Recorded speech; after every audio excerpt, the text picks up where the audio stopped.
Merci. Merci. Andolo, Big Mama, Andolo, Tonton Andolo, Andolo, Nantin Andolo, Andolo, Andolo, Makia, yeah, yeah, yeah, Mama, Andolo, Andolo, Big Papa, Andolo, Big Mama, Andolo, Nantin Andolo, Andolo, Nantin Andolo, Andolo, Andolo, Makia, yeah, yeah, yeah, Mama, Andolo. La solution du CELPRO, c'est d'abord les cotisations des membres. Donc lorsque les membres s'inscrivent, ils payent leurs droits, ce qui a été fixé dans le règlement intérieur. Et c'est la première des choses. Mais de temps en temps, lorsque nous avons un besoin important qui relève du domaine de notre association, il y a des volontaires aussi qui donnent leur contribution. Mais je pense que la première ressource la plus importante, c'est d'abord la volonté des personnes de s'offrir, de s'engager et de répondre aux besoins qui se présentent. J'allais encore ajouter comme d'autres ressources de la CELPRO, c'est la volonté de se mettre ensemble. Je pense que ça c'est une richesse, une valeur qu'il faut préserver. Mais en dehors de cela, il y a quand même l'appui de la coordination justice et paix qui nous subventionne pour le fonctionnement. Et jusque-là, nous avons été soutenus par la coordination justice et paix.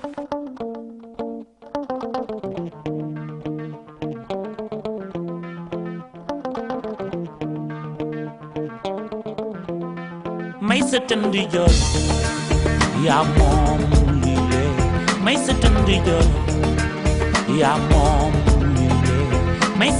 joro ya mo lile ni woy birman fumu yandu mayandu fayando nane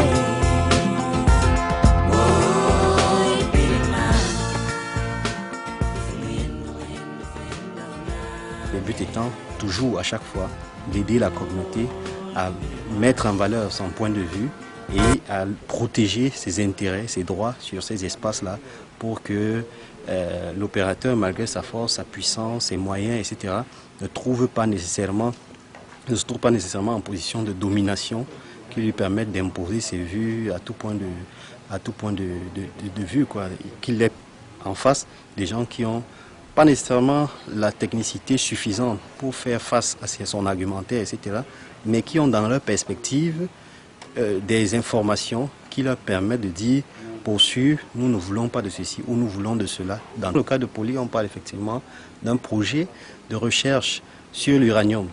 Et l'uranium, comme nous le savons, c'est un minerai qui a des caractéristiques particulières et qui exige même que les précautions spéciales soient prises pour éviter que la contamination de l'espace et des populations ne se produise.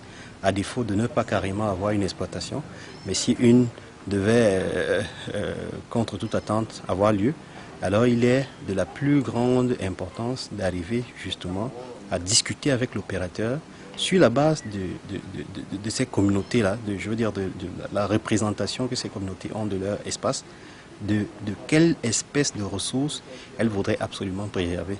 Et là, on pourrait avoir une discussion qui permet de zonifier leur espace, qui permet justement de définir la spécialisation de certains espaces de leur communauté qui pourraient conférer à l'activité minière et d'autres qui pourraient utiliser pour leurs besoins. Voilà bientôt 4 ans que nous apportons en appui à l'équipe de la CELPRO. Nous avons participé à sa création, à sa mise en place. Actuellement, nous leur apportons une subvention annuelle. Nous les accompagnons dans le cadre des formations sur la radioprotection, sur le plaidoyer, sur le leadership, sur les techniques d'animation, de sensibilisation dans les villages. Il faut dire qu'aujourd'hui, l'équipe grandit aussi. Les résultats atteints par ce groupe laissent croire quand même qu'ils ont des aptitudes pour négocier avec la multinationale et négocier aussi avec l'administration de l'État.